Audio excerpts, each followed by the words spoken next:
Hello. Hi. Hi, John. How are you doing? Hi, Oliver. Hi, how are you? I'm good, thanks. I'm good, thanks. How about you? Doing okay. Yeah, kind of a bit of a gray morning here in New York, but doing all right. How's the weather been recently? Yesterday it was super nice, and tomorrow it's going to be 85, I think. So that's going to be really nice. But April's always a little mixed. You get a little rain, a little clouds, this and that, but slowly but surely coming towards summer. So yeah. Mm. Where are you? You're in the UK? Yeah, I'm in Oxford at the moment. Oh, awesome. Yeah, it's similarly grey, but actually the same. We had a couple of nice days the last few days, and it should be getting nicer after today, but grey today. Yeah. Yeah, I haven't been to the UK, but I heard especially in London, like it can be a little on the gray side. Yeah, I mean, we're famous for grey and drizzly weather, and it's never like, you know, the reason why the UK is always known for rain isn't because it rains like monsoons. It's just because it's like constant little bits of drizzle and grey and Yeah, very mediocre. yeah, Yeah, yeah. it's funny. Well, great. Um, Well, it's great to have you, and I'm very excited for this. Um, I guess we should get started. sure. Um, Yeah. Yeah, so welcome everyone to the Oxford Blue. Today we have John Mangia, who worked on the visual effects for Queen's Gambit, Netflix's most watched miniseries in history.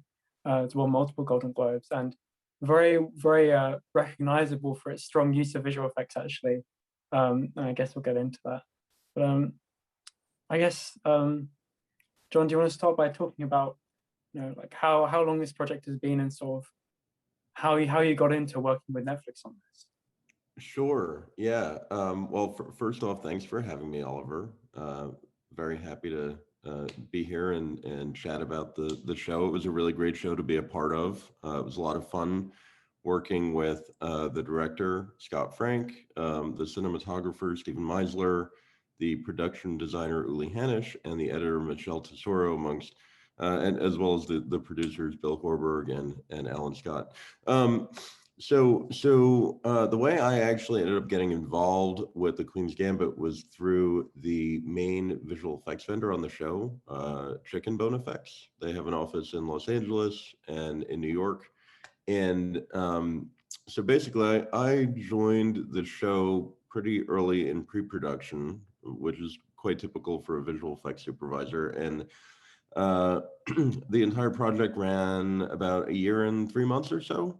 Um, I typically take projects from early stages before shooting all the way through the end until the last shot is delivered and signed off on by the director.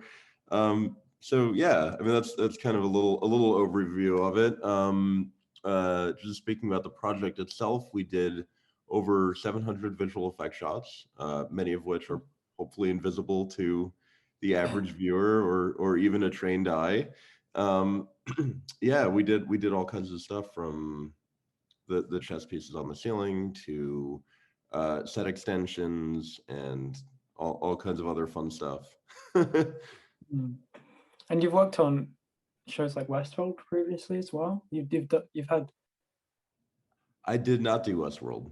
uh, No, I So did. I didn't. what's your work been like previously? So I've worked for a little over 16 years across. I have to say across feature film, TV, and even television commercials.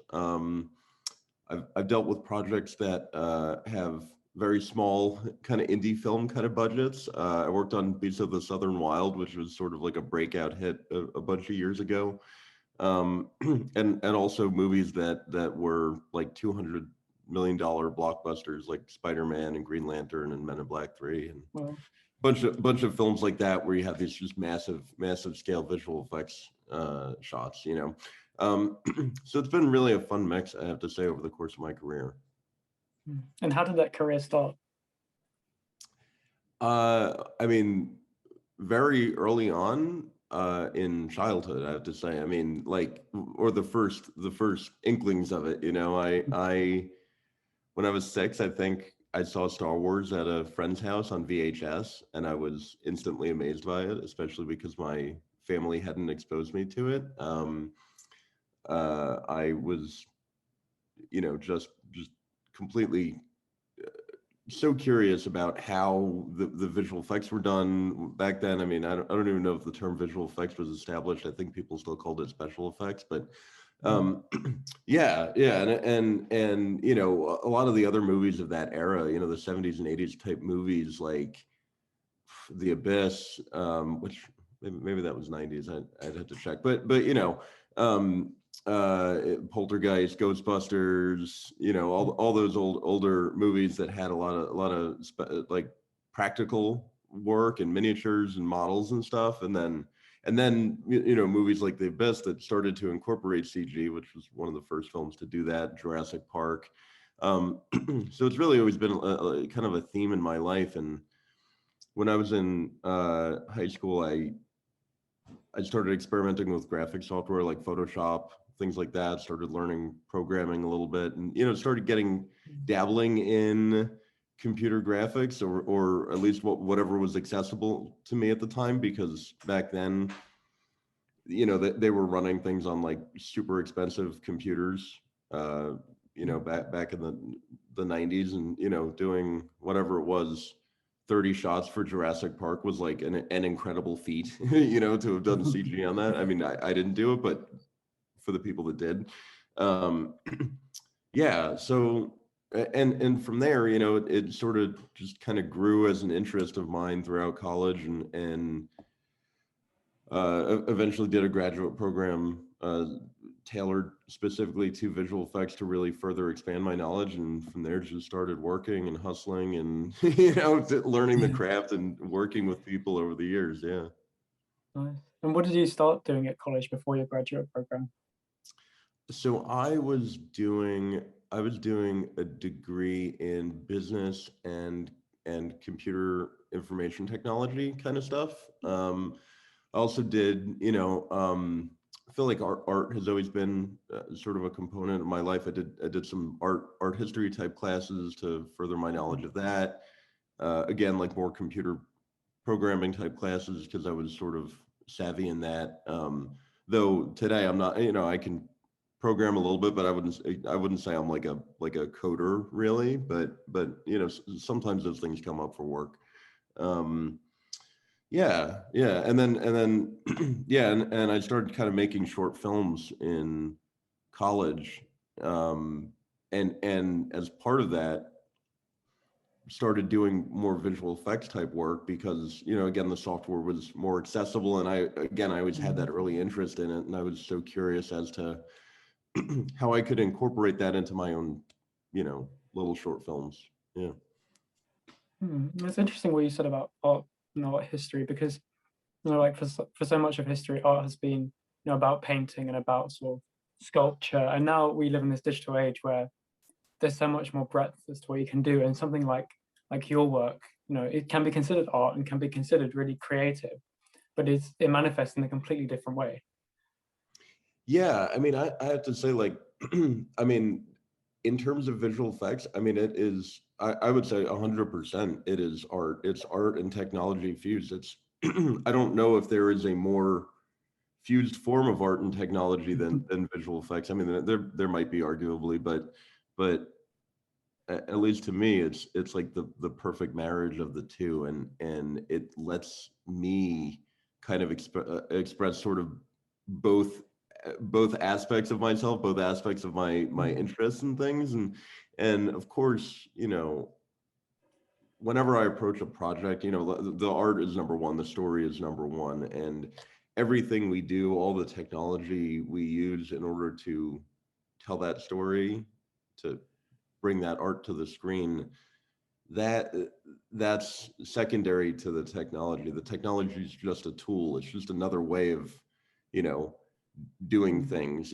Back in the day, you would have built a physical model for something and figured out how to photograph it. Now we can build models on a computer and light and render them, and do it all digitally, but the art is still the same. It's still creating an image. You're creating a scene and something that hopefully somebody will feel something or have something to take away from it. Do you feel like as the technology has evolved, like the process and like the creativity you can put into it has changed as well?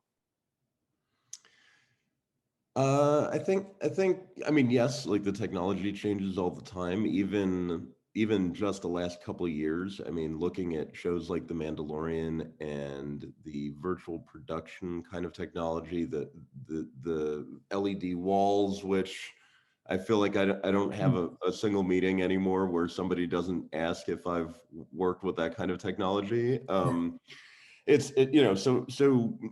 I guess I find myself constantly learning, constantly staying up to date on new techniques and looking at new work that was done out by various visual effects companies and people out in the world. And yeah, it's just you always want to stay up to date on that stuff because it's constantly evolving, constantly changing, and especially with how fast computers are, GPUs, and all the tech that we have now.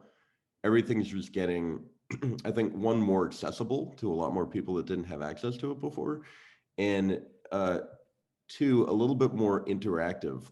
I'd be hesitant to say it's gotten easier because as the technology evolves, the bar is raised yet again. And for example, I think when I started, our standard resolution of working was like 2K, right? And now everybody has, or almost everybody has 4K TVs in their house. So now everybody's delivering shows at 4K, which is literally 4 times the amount of data. So the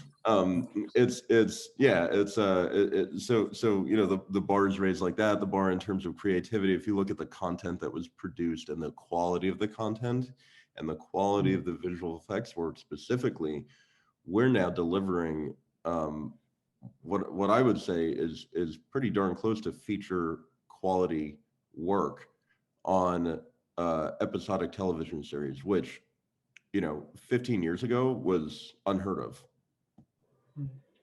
I mean, you mentioned LED walls, but like, what other technology do you use to accomplish that for people that have no idea what visual effects actually entails day to day?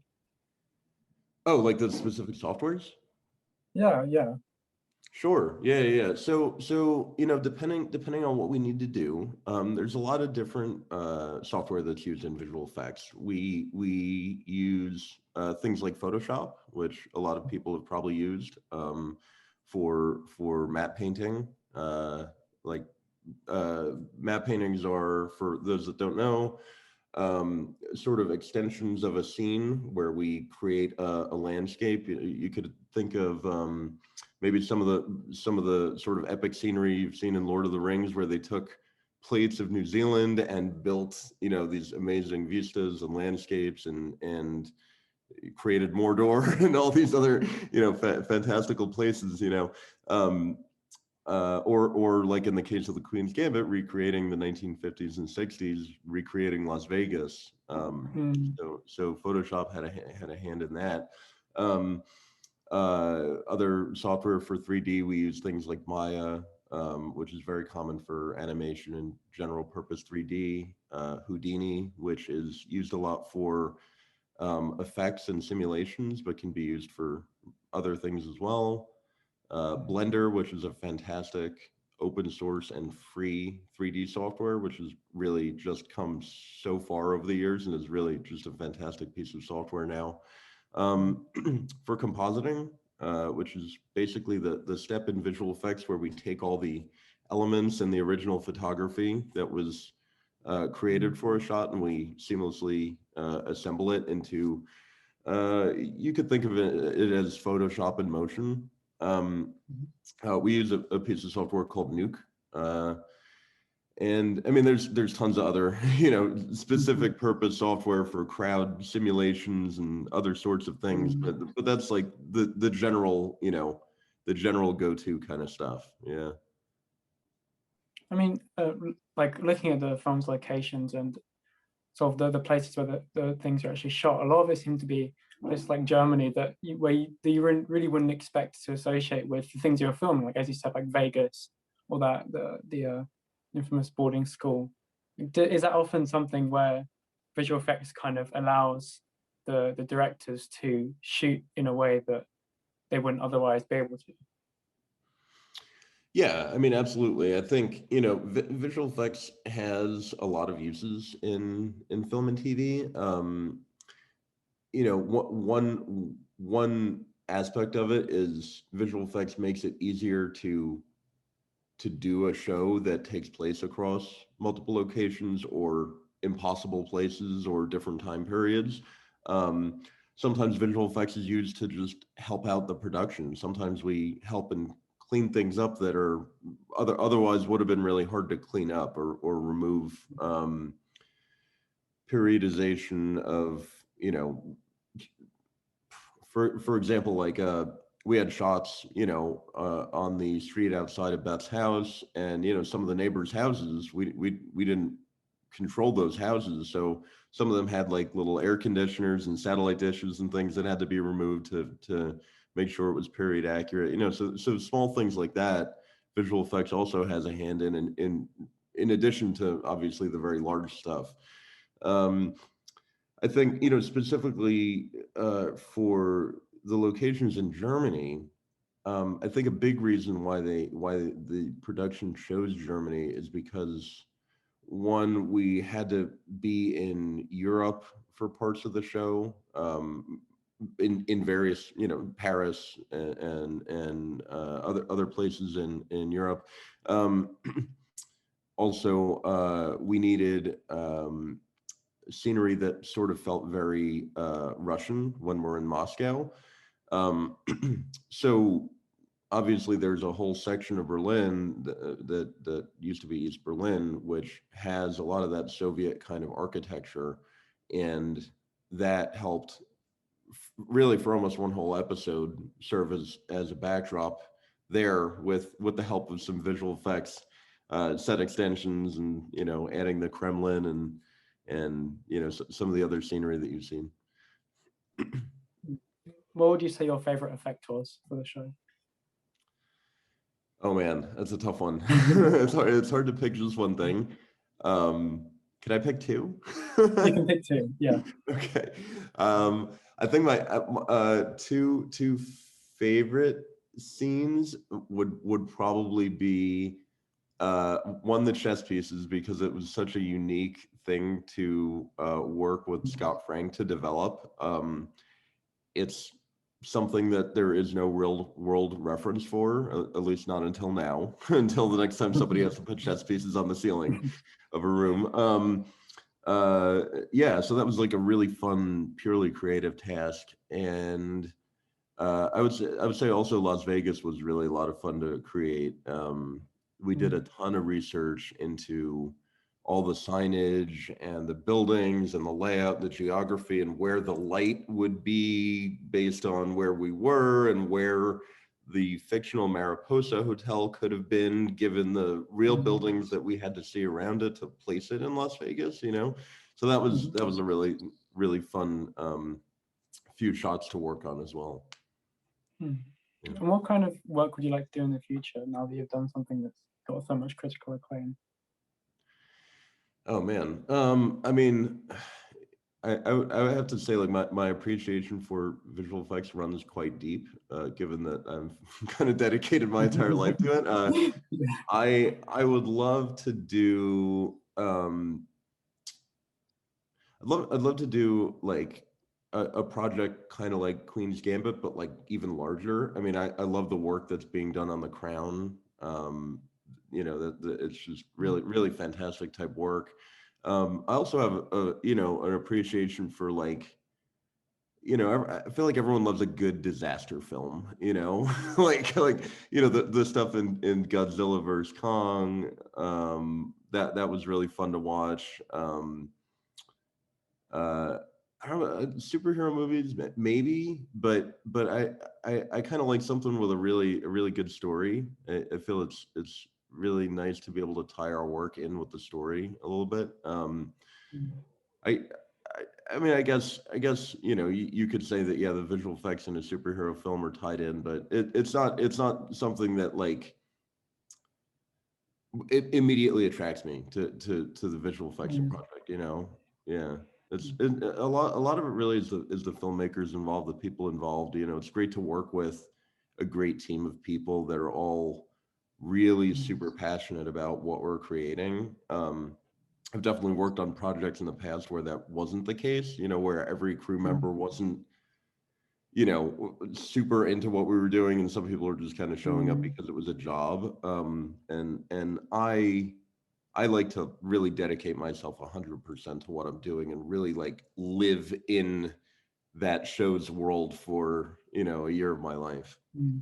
I Yeah. mean, I have to say it was really impressive that like even though this is just fictional TV, that they drafted in like Gary Kasparov, like former chess champion, and all these people to really make sure that they had so much accuracy and so much kind of relation to like the real world. And like, you know, if I guess if you're watching this as someone who actually plays chess, like, you know, you'd be pretty annoyed if you had all these visual effects and they were going to waste because there wasn't a good chess game. But it was amazing to see that, you know, on your side and like on the side of the acting, obviously, and on like the side of coordinating what was actually going on with the games, that it was really like accurate and in detail like that.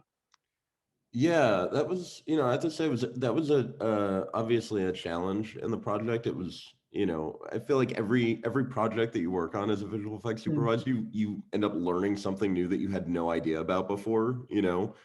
mm, So in this case, yeah, chess. I would say I don't think my skill in playing chess has evolved significantly from working on the show, but I have learned a lot of really interesting technical details about, you know, mm, especially the board setup, how the, you know, the white square has to be in the lower right hand corner, the queen has to be on her same colored square as the piece, white queen on a white square. mm, Things like that that were really important to pay attention to during the visual effects process. And working mm, with, you know, like Bruce Pandolfini and Gary Kasparov, who were chess consultants on the show, was obviously incredibly helpful to us because we were able to, you know, in collaboration with Michelle, the editor, uh, really plan out the games that would be visualized in visual effects, mm, and make sure that the animation that we were doing was not only accurate, but it was also true to the story, true to what was going on in Beth's mind, what the logic was, the mm, story beats. You know, she in episode one she replays a game that she lost against Mr. Scheibel in the basement earlier in the episode, and mm, replaying that out on the ceiling and timing that out in a way that made sense to the edit was obviously really critical. So yeah, we had a mm, lot of that, a lot of that kind of stuff. But the other thing too that you have to think about when you're doing this is mm, composition as well. So we had to work out movements that also allowed for interesting composition, so that when we're moving around or through the board in some of those shots, that we had a really nice image on the screen. So, you know, you're mm, balancing these three different things: that the accuracy of the game, the story component, and then also the visual component, just from a cinematic standpoint. So there's a, you know, a lot to keep tabs on. mm. It's so interesting that you had to coordinate those different aspects when like I mean you presumably don't know much about chess, and Gary Kasparov does not know very much about visual effects, and I don't know, you have the story and the script as well, and all those things have to come together in just the right way. And it did turn out so well, I have to say. Like every person I've talked to has watched it, has loved it, and has like pointed out like specifically like how good the visual effects are for And thank you for that. I really appreciate it. Yeah, I mean, I have to say we had this really fantastic visual effects team of people that I've worked with over the years. You know, as soon as I was on the project, I started calling up everybody I knew in New York to, you know, hopefully come and work with me on it. Yeah, so I mean, I have to say, like, we had just a killer team, and I think that's a big reason why, you know, things came out nice. it. The one scene I noticed most is when Beth is in New York to train for the Paris Invitational, and she's in the basement. She first gets there, the basement, it's horrible and dingy and dark and like it's really grotty. And then by the time they're having their like little chess party, like a couple of days later, it appears like so much more warm and lively. And I don't know, it really showed me, I guess, how much, the visual effects, like the sort of the post-filming stuff that goes into producing the show can affect like your image of it, because presumably that was exactly the same room, but through like the effects you put on, it had a completely different atmosphere. Yeah, I think we're talking about the basement in New York at Benny's, right? Benny's Yeah, apartment. Yeah. To be honest, I have to give Steven Meisler 100% of the credit there. We didn't really have a lot of visual effects work in that basement scene, and a lot of that really came down to very great, really great cinematography, really great lighting, and yeah, that I think a lot of that was actually in camera. So yeah, yeah, that's incredible. yeah. Hmm. What's your taste in films and series like generally? Uh, Good question. I feel like I spend a lot more time actually working and making things than watching things. I think I don't know. It's kind of weird. I really enjoy the process almost more than consuming content. But um, TV series that I've watched that I like. Recently, I watched Lupin, or I guess in French Lupin, which I just loved. And as soon as I finished the few episodes that were out, I was immediately dying to see part two. And I don't really think that was a big visual effects show, but just something about the characters in it and the plot. And I loved all the little sleight of hand magic tricks and things like that. That was a lot of fun to watch. I love a big effects movie just as much as probably anybody else in the industry, just because it's what we do. Just how I'm sure people that work in special effects just love to see things get blown up. Um, but I love a good like psychological thriller. Those are always really fun. I had worked on Black Swan. I love that movie. A few other films like it. Yeah. I mean, I assume, as you said, like as someone that works in visual effects, you kind of have a much more critical eye of things and a much more aware eye when you see something that's like there seems to be an effect in something you're watching. Yeah, I feel like I try to turn that switch off though, unless I'm looking at something critically for reference or to understand how something was done or to replicate it or something in a project that I'm working on. I try, if I'm just watching a movie or a TV show, to switch that switch that part of my brain off, and I might watch it again a Yeah. second time and look at it more critically, just because I knew that there were some, excuse me, interesting effects in it. But yeah, it's it's like you can't really enjoy it if you're just, watching it and nitpicking things. Much better for work-life balance that way. Yeah. Yeah. Yeah. Wow. Well, it's been lovely to talk to you. Do you have anything to add? I, I guess not really, unless you had any other questions. But yeah, it was awesome chatting. Thank you so much for Hmm. having me and taking the time to talk about such a fun project. Yeah. No worries. It was amazing talking to someone that's actually been involved in something that so many people have watched and has got so much attention. Yeah, it was. I mean, I have to say, it was just a fantastic project to be a part of, and everybody involved in it was such a joy to work with. Great. Well, it was lovely talking to you. Have a nice rest of your day. It's the morning there in New York, It right? is. Yeah. Yeah, yeah, yeah. Well, Well, take care, and it's thanks lovely to very speak much, to you. Oliver. Thank you. Bye. Bye. Bye.